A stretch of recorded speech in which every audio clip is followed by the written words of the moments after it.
Hello, car enthusiasts. Today, we're traveling back to the 1950s and 1960s, a time of booming automotive innovation, but also some spectacular misfires. While this era gave us a few all-time classics, it also delivered a handful of cars that missed the mark in almost every way. Get ready as we count down the 10 dumbest and worst cars from around the world during this fascinating period.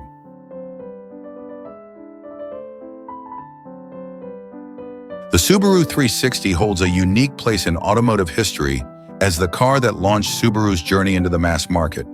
But it's also remembered for its significant flaws, particularly in the American market. Released in 1958, the Subaru 360 was Japan's answer to the need for affordable, compact transportation during the post-war economic boom. It was designed to meet Japan's K-car regulations, which allowed for small, lightweight vehicles that were economical and easy to maneuver in crowded urban areas. Nicknamed the Ladybug for its distinctive rounded shape and small size, the Subaru 360 was indeed tiny. It weighed just 900 pounds and was powered by a two-stroke, 356 cubic centimeter engine that produced a mere 16 horsepower. This engine was mounted in the rear of the car, and while it was efficient, it was also underpowered, leading to a top speed of just around 60 miles per hour. The 360 was incredibly basic, with minimal interior features and thin, lightweight materials that helped keep costs down, but also contributed to its fragility. In Japan, the 360 found success as an affordable and practical solution for city driving, where high speeds and long distances were less of a concern. It was popular among first-time car buyers and families who needed a simple, economical vehicle. However, when the 360 was introduced to the US market in 1968, it quickly became apparent that what worked in Japan didn't necessarily translate to success in America. In the US, the Subaru 360 was marketed as an ultra-affordable car, priced at just $1,297. This low price made it attractive to budget-conscious consumers, but the car's shortcomings soon overshadowed its affordability. American drivers accustomed to larger, more powerful vehicles found the 360 to be dangerously slow and woefully underpowered. Its tiny engine struggled to keep up with the demands of American highways, where maintaining speed and merging with traffic were critical for safety. The car's safety features, or lack thereof, were another major issue. The Subaru 360 was built with a lightweight, thin steel body that offered little protection in the event of a collision. It lacked the safety features that were becoming standard in American cars at the time, such as seat belts, crumple zones, and reinforced frames. This combination of slow acceleration, poor handling, and minimal crash protection led to severe safety concerns. The final blow to the Subaru 360's reputation in the US came from Consumer Reports, which in 1969 labeled the car not acceptable. The magazine's scathing review highlighted the 360's poor handling, subpar braking performance, and lack of safety features, ultimately dubbing it the most unsafe car in America. This damning assessment effectively killed any chance the 360 had of succeeding in the US market, and Subaru quickly pulled the model from American dealerships. Despite its failure in the United States, the Subaru 360 remains a significant part of Subaru's history. It laid the foundation for the company's future success in the automotive industry, serving as a starting point for the development of more advanced and reliable vehicles. In Japan, the 360 is remembered more fondly as a symbol of the country's post-war recovery and the rise of its automotive industry. Today, the Subaru 360 is a rare collector's item, valued more for its historical significance and quirky design than for its performance or safety. It represents an era of experimentation and rapid development in the automotive world, where companies were still learning how to balance affordability, practicality, and safety in mass-produced vehicles. The lessons learned from the 360 helped shape the direction of Subaru and contributed to the brand's eventual success in producing reliable, well-engineered cars that are known for their safety and durability. The Hilman Imp was introduced in 1963 as Britain's attempt to rival the wildly successful Mini, which had taken the automotive world by storm. Roots Group, the manufacturer behind the Imp, aimed to create a small, economical car that could compete with the Mini's popularity while offering some innovative features. However, despite its potential, the Hilman Imp struggled to live up to expectations, ultimately being plagued by reliability issues and production challenges that hindered its success. At first glance, the Hilman Imp seemed like a promising contender in the compact car market. It featured a rear-mounted all-aluminum engine, a design inspired by the engineering of Coventry Climax, a company renowned for producing lightweight racing engines. The Imp's engine was an 875 cubic centimeter, four-cylinder unit that provided a level of performance and efficiency that was impressive for its size.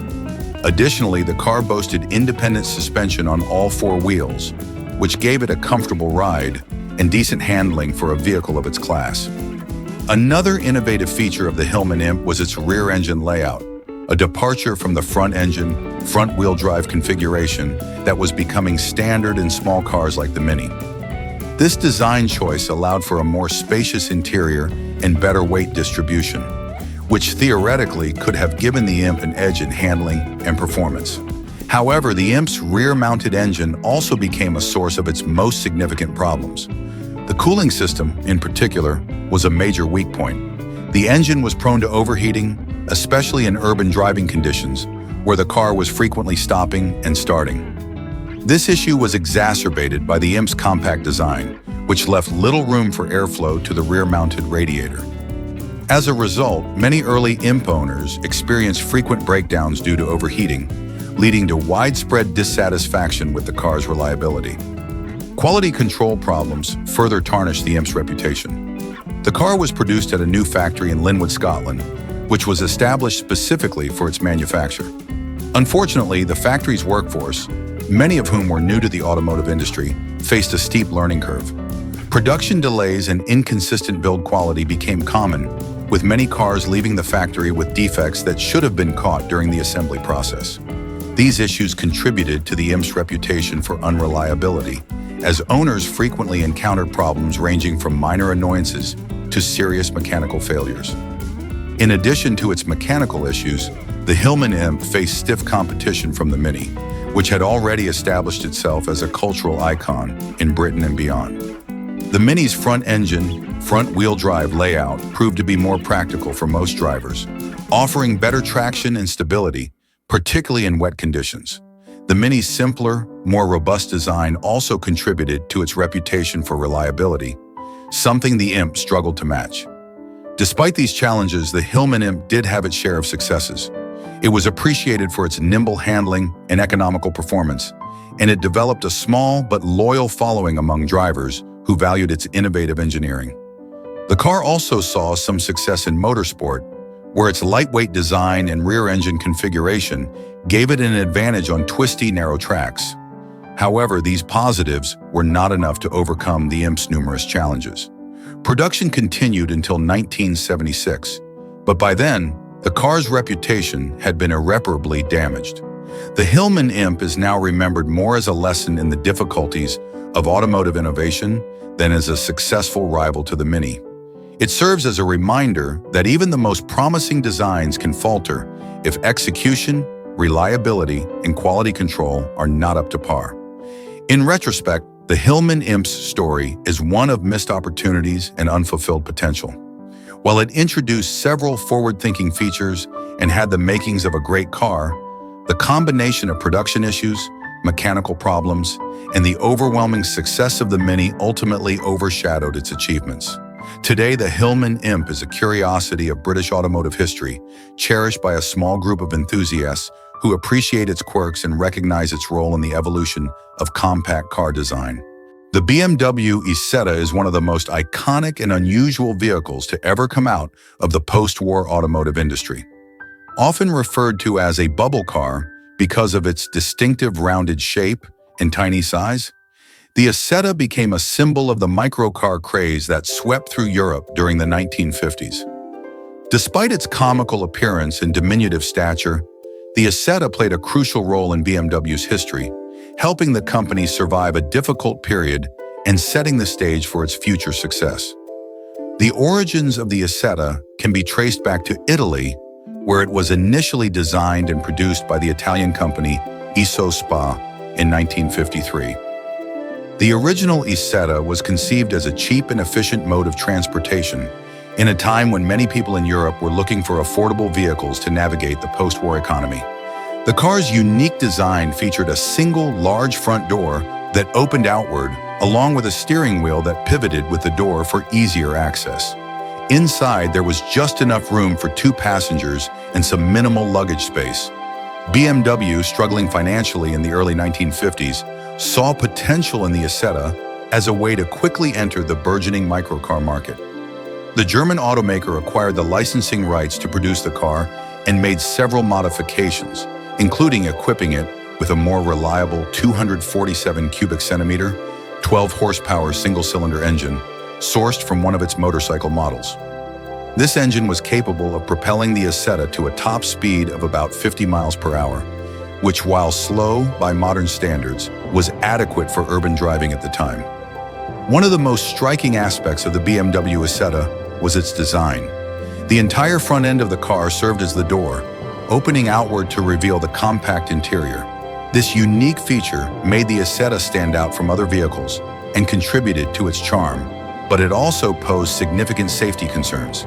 In the event of a frontal collision, the only means of escape would be blocked, leaving the occupants trapped inside. Additionally, the car's small size and light weight made it vulnerable in accidents, leading to its reputation as being unsafe. Despite these concerns, the Isetta found a niche market, especially in Europe, where its small size made it ideal for navigating narrow streets and finding parking in crowded cities. The car's excellent fuel efficiency, capable of achieving over 50 miles per gallon, also appealed to consumers during a time when fuel was still relatively expensive. In many ways, the Isetta was ahead of its time, offering a practical solution to the challenges of urban mobility, long before the advent of modern microcars and electric vehicles.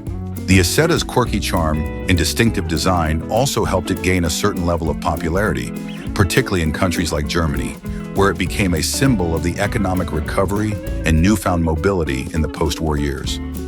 Its affordability made it accessible to a wide range of people, from young drivers to families looking for a second car. Although it was never a high-performance vehicle, the Isetta's simplicity, reliability, and endearing personality won it a loyal following. Production of the BMW Isetta continued until 1962, by which time over 160,000 units had been sold. The car's success helped BMW survive a difficult period in its history, providing the company with much-needed revenue and helping to establish it as a serious player in the automotive industry. The lessons learned from producing the Isetta also influenced BMW's later developments, including the creation of more sophisticated small cars like the BMW 700, which further solidified the brand's reputation for quality engineering. Today, the BMW Isetta is regarded as a classic of automotive design and a symbol of an era when innovation was driven by necessity. It has become a sought-after collector's item, prized for its unique place in automotive history and its unmistakable style. While the Isetta may not have been the fastest or safest car on the road, its impact on the industry and its role in BMW's resurgence make it a significant and enduring part of the company's legacy. The Renault Doofen is a classic example of a car that found tremendous success in its home market, but struggled to gain traction and faced significant criticism abroad. Introduced in 1956 as a successor to the popular Renault 4CV, the Doofen was designed to be an affordable, practical, and stylish vehicle for the masses. In France, it quickly became a bestseller, beloved for its compact size, ease of driving, and charming design. However, when the Doofen was exported to other markets, particularly the United States, its numerous flaws were exposed, leading to a tarnished reputation that has persisted to this day. In France, the Renault Doofen was celebrated as a versatile and economical car, perfectly suited to the narrow streets and crowded urban environments of post-war Europe. Its rear-engine, rear-wheel drive layout provided decent handling and stability, while its modest 845 cubic centimeter four-cylinder engine delivered just enough power for everyday driving. The Doofen was also relatively fuel efficient, making it an attractive option during a time when fuel economy was a major concern for many drivers. With its sleek, rounded body and modern design, the Doofen appealed to a wide audience. from young drivers to small families, and it quickly became a symbol of France's automotive industry. However, the same attributes that made the Doofen popular in France became liabilities in other markets, particularly in the United States, where expectations for cars were quite different. American consumers were accustomed to larger, more powerful vehicles, and the Doofen's tiny engine and limited performance were seen as major drawbacks. The car's 0 to 60 miles per hour time of over 30 seconds was painfully slow by American standards, making it one of the most underpowered cars on the road at the time. This lack of power made the Doofen ill-suited for the vast highways and longer distances typical of American driving. Beyond its sluggish performance, the Doofen also suffered from serious issues with rust and poor build quality. The car's body panels were prone to rusting, especially in regions with harsh winters and road salt, which led to significant durability problems. Additionally, the Doofen's lightweight construction, while beneficial for fuel economy, made it feel flimsy and vulnerable compared to more robust American cars. The combination of these factors resulted in a car that was perceived as unreliable and cheaply made, further damaging its reputation. In the United States, the Renault Doofen's shortcomings quickly became apparent, and it earned a reputation as one of the worst cars of its time. American consumers, who were used to more powerful and better-built vehicles, found the Doofen's performance and quality lacking. Its slow acceleration, coupled with its tendency to rust and deteriorate quickly, led to widespread dissatisfaction among owners. The Doofen's image as a cheap French car became ingrained in the American automotive psyche, and its sales in the U.S. plummeted as a result. Despite its struggles in the U.S., the Renault Doofen remained a popular car in France and other parts of Europe, where its small size, affordability, and practicality were more appreciated. The car continued to be produced until 1967, with over 2 million units sold worldwide. However, the Doofen's legacy is mixed, particularly in markets like the U.S., where it is remembered more for its flaws than its successes. Today, the Renault Doofen is often cited as an example of how a car that thrives in one market can fail in another due to differences in consumer expectations and driving conditions. It serves as a reminder of the challenges automakers face when trying to adapt vehicles for global markets, and the importance of understanding and meeting the specific needs of different regions. While the Doofen may have been a bestseller in France, its troubled history in the U.S. has secured its place as one of the most infamous cars of its era. The Moskvich 402, introduced in 1956, was one of the Soviet Union's early efforts to produce a mass-market vehicle accessible to the general public. This compact car was intended to be a practical, affordable means of transportation for Soviet citizens during a time when private car ownership was still a rarity. However, despite its ambitious goals, the Moskvich 402 struggled to meet the demands of its intended audience, largely due to its underpowered engine, outdated design, and notorious reliability issues. Under the hood, the Moskvich 402 was equipped with a 1.2-liter, four-cylinder engine that produced a mere 35 horsepower. Even by the standards of the time, this was an exceptionally low power output, especially for a car that was expected to serve a wide range of driving needs in a vast and diverse country like the Soviet Union. The lack of power made the 402 sluggish on the road, with poor acceleration and difficulty maintaining higher speeds, particularly when fully loaded or navigating rough terrain, conditions commonly encountered in many parts of the Soviet Union. The Moskvich 402's design was already outdated when it was introduced. It was heavily influenced by pre-war European models, with a boxy, utilitarian shape that lacked the modern styling cues seen in Western vehicles of the same era. While the car's simple and robust construction was meant to ensure durability, it also contributed to a generally uninspiring appearance that did little to attract buyers. Additionally, the car's interior was Spartan, offering minimal comfort and convenience features, which further detracted from its appeal.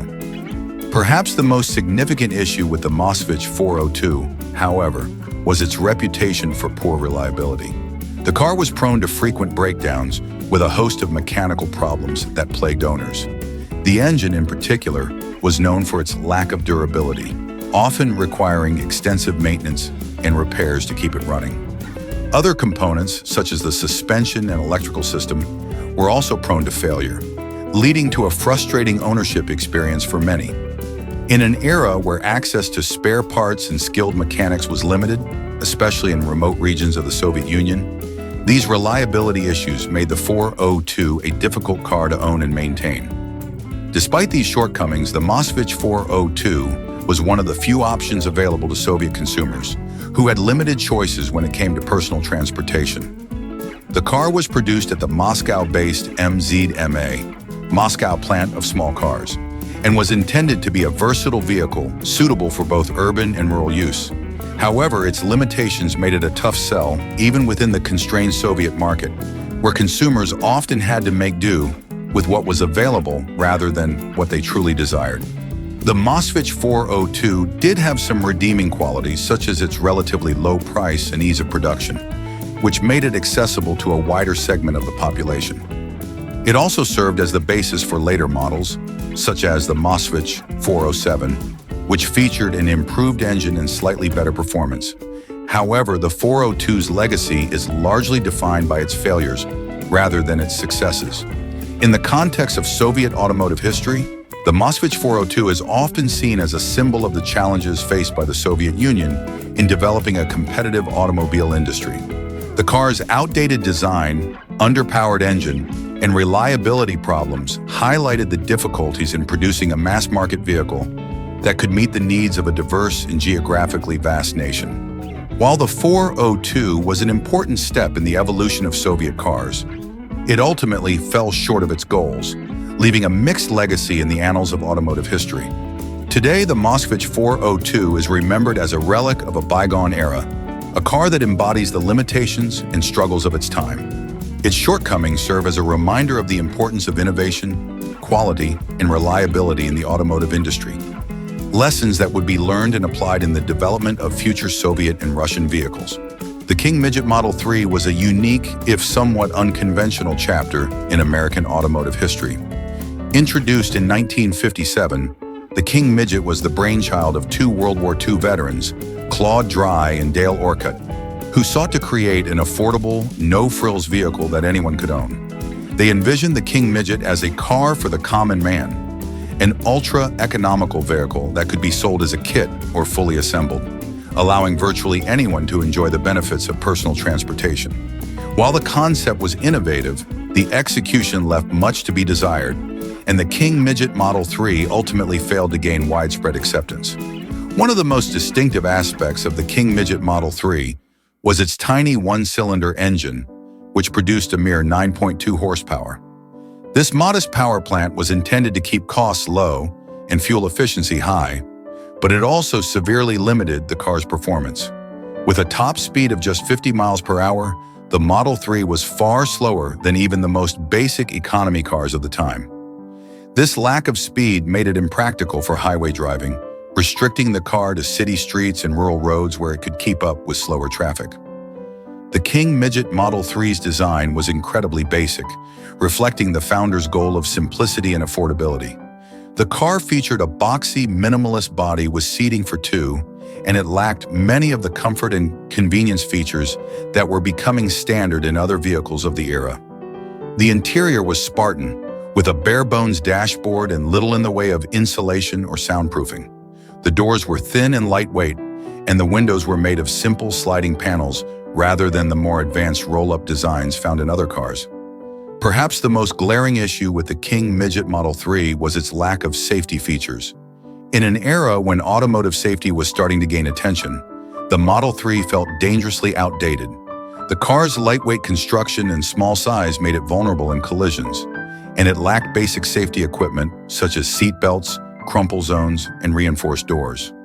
The brakes were also a point of concern, with the car's tiny drum brakes providing only marginal stopping power. As a result, the Model 3 was often described as feeling more like a toy or a glorified go-kart than a real car, raising questions about its suitability for everyday use. Despite its shortcomings, the King Midget Model 3 did have a loyal following among a small group of enthusiasts who appreciated its simplicity and charm. The car was incredibly easy to maintain and repair, with its straightforward mechanical layout and minimalistic design. It was also extremely fuel efficient, making it an economical choice for those who primarily needed a car for short trips around town. For some, the King Midget's quirky, underdog status and DIY spirit were part of its appeal, and the car became a cult classic among a niche audience. However, these positive aspects were not enough to propel the King Midget Model 3 to mainstream success. The car's limited performance, lack of safety features, and bare-bones design made it a tough sell in a market that was increasingly demanding more from its vehicles. As the 1960s progressed and cars became faster, safer, and more luxurious, the King Midget began to feel hopelessly outdated. Production of the King Midget continued until 1970, but by then, it was clear that the concept had run its course. In retrospect, the King Midget Model 3 is an interesting footnote in automotive history. A car that embodied the idea of affordable, simple transportation taken to its extreme. While it never achieved widespread success, it remains a fascinating example of post-war innovation and the American spirit of entrepreneurship. Today, surviving King Midgets are cherished by collectors who appreciate their uniqueness and the story behind their creation. But the car's legacy is one of unfulfilled potential and a reminder that sometimes simplicity can be taken too far. The Zap Janos stands as one of the most peculiar and memorable microcars of the 1950s, a product of the post-war automotive experimentation that characterized the era.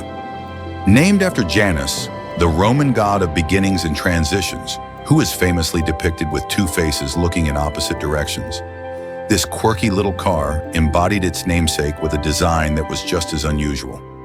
Introduced in 1957 by the German manufacturer Zundap, the Janus was a microcar that defied conventional design norms. Its most striking feature was its symmetrical appearance. Both the front and rear of the car were nearly identical. This unusual design choice allowed the Janus to be driven forward or backward without the need for turning around, a concept that seemed practical but ultimately proved problematic. The Janus was powered by a modest 250 cubic centimeter two-stroke engine, which produced a mere 12 horsepower. This engine was mounted in the rear of the vehicle, and with such limited power, the Janus was slow and underwhelming in terms of performance. Its top speed was around 50 miles per hour, which was adequate for city driving, but not ideal for longer trips or highway travel. The engine's small size was in keeping with the car's microcar status, which prioritized economy and compactness over speed and power. Inside, the Janus was designed to maximize space in its tiny footprint. It featured a cabin that could accommodate up to 4 passengers, although the rear seats were quite cramped and offered little in the way of comfort. The interior layout was simple, with basic controls and minimal amenities. The car's design included 2 doors, one at each end, which allowed passengers to enter and exit from either side of the vehicle. However, this feature, while innovative in theory, often led to confusion and inconvenience in practice, particularly in tight parking situations. The car's symmetrical design extended to its front and rear bumpers, which were identical, further adding to the Janus's unusual appearance. The double-ended approach was intended to offer convenience and versatility, but it also resulted in a somewhat awkward aesthetic. The Janus's design was polarizing, with some appreciating its quirky charm, while others found it impractical and strange. Despite its innovative features, the Zap Janos struggled to gain traction in the market. The car's unconventional design and limited performance made it a hard sell, and it did not resonate with the broader consumer base. Additionally, the Janus faced tough competition from other microcars and scooters that were better suited to the economic and practical needs of the time. Production of the Janus was relatively short-lived, with the car being manufactured from 1957 to 1958. Only around 6,000 units were produced before the model was discontinued. The reasons for its failure were manifold, including its high production costs, limited appeal, and the inherent challenges of its design. The car's peculiarities, while interesting, did not translate into widespread consumer acceptance. Today, the Zap Janos is remembered as a fascinating and somewhat eccentric chapter in automotive history.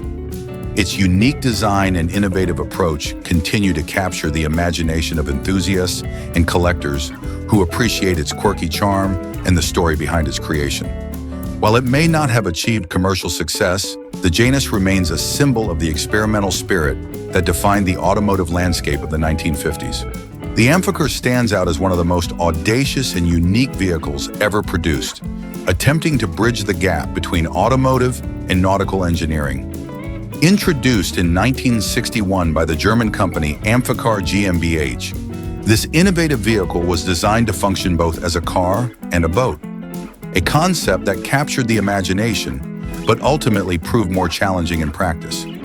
The Amphicar's design was a bold fusion of automotive and maritime technologies.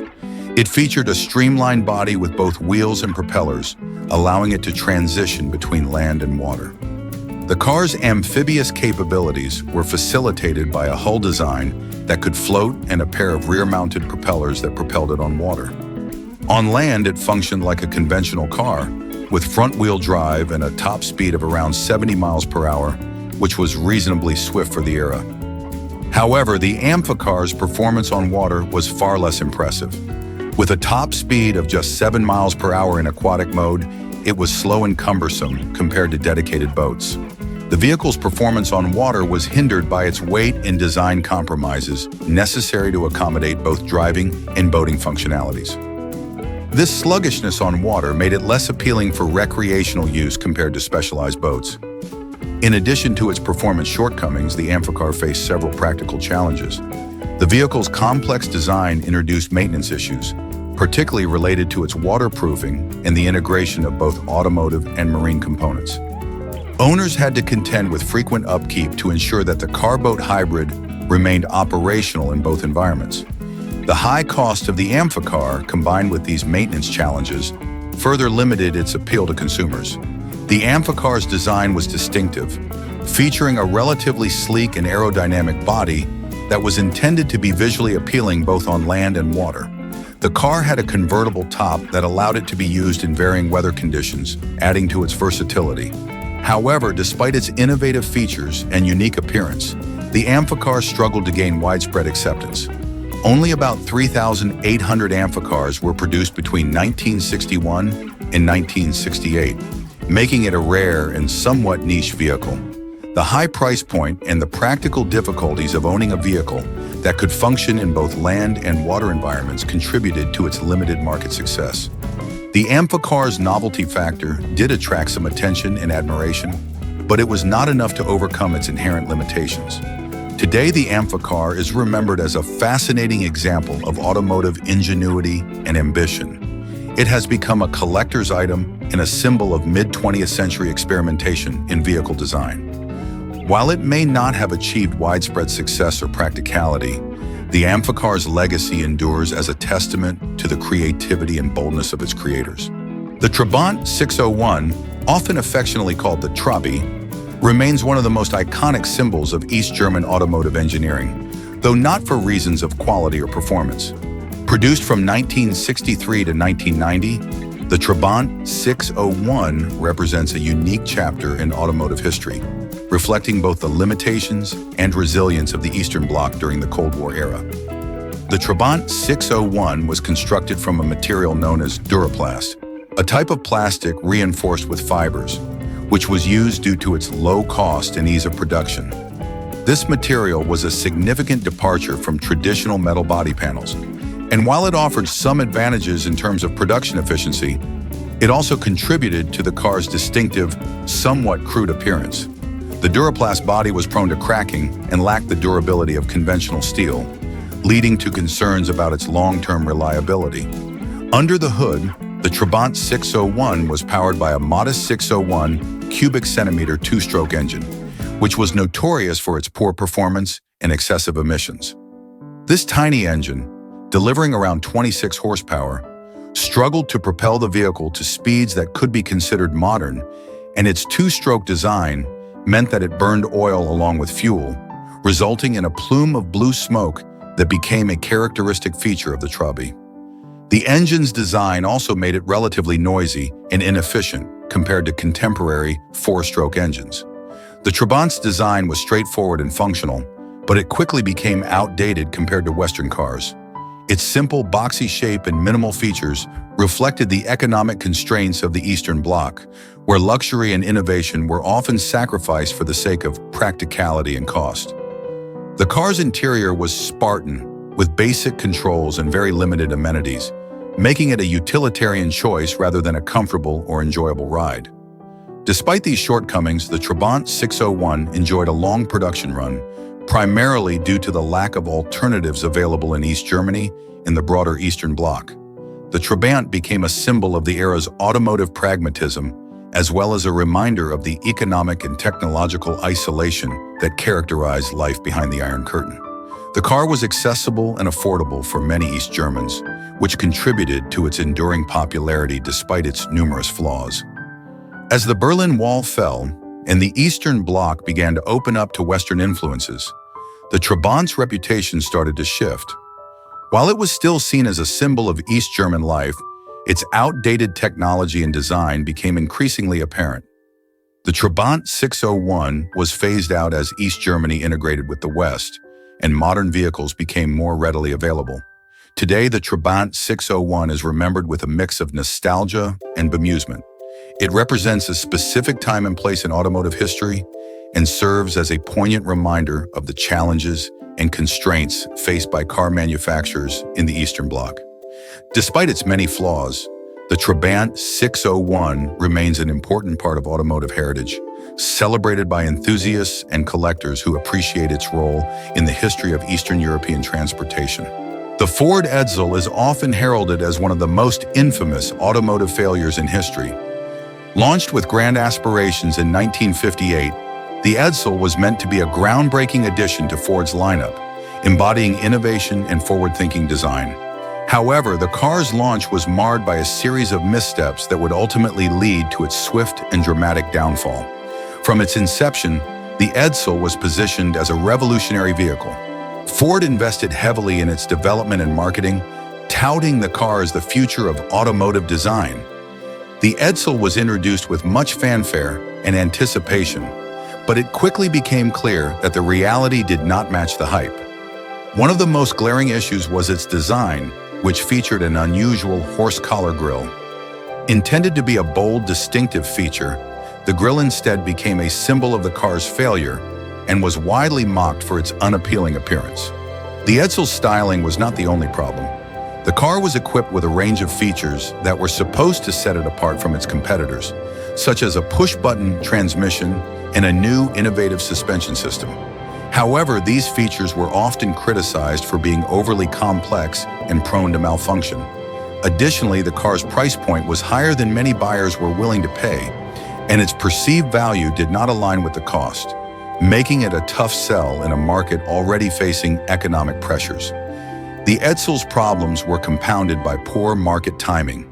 The late 1950s were a period of economic uncertainty, and the Edsel's luxury-oriented features and price tag were not well suited to the needs and desires of the average consumer at the time. Furthermore, Ford's marketing strategy for the Edsel was problematic, as it promised too much and failed to deliver on its bold claims. The disconnect between what was advertised and what was actually provided led to widespread disappointment and a negative public perception. The car's reliability issues did not help its case. Early adopters of the Edsel experienced frequent mechanical problems, which further damaged the vehicle's reputation. Ford's inability to address these issues effectively or to reassure customers only added to the growing list of grievances. By 1959, less than 2 years after its debut, the Edsel was discontinued. The project was deemed a colossal failure, and it became a cautionary tale in the automotive industry about the perils of overhyping and misjudging market needs. The Edsel's legacy is one of high expectations and disappointing execution, reflecting a combination of design miscalculations, marketing blunders, and economic misjudgments. Despite its failure, the Ford Edsel remains a significant part of automotive history. It serves as an example of how ambitious plans can go awry and highlights the importance of aligning innovation with market realities. The Edsel story is a reminder of the challenges inherent in designing and marketing a new vehicle, and it continues to be studied as a case of how not to launch a car. And there you have it, 10 of the dumbest and worst cars from the 1950s and 1960s. While these vehicles might have had their moment in the spotlight, they're remembered today more for their flaws than their successes. Which one do you think was the absolute worst? Let us know in the comments, and don't forget to subscribe for more deep dives into automotive history.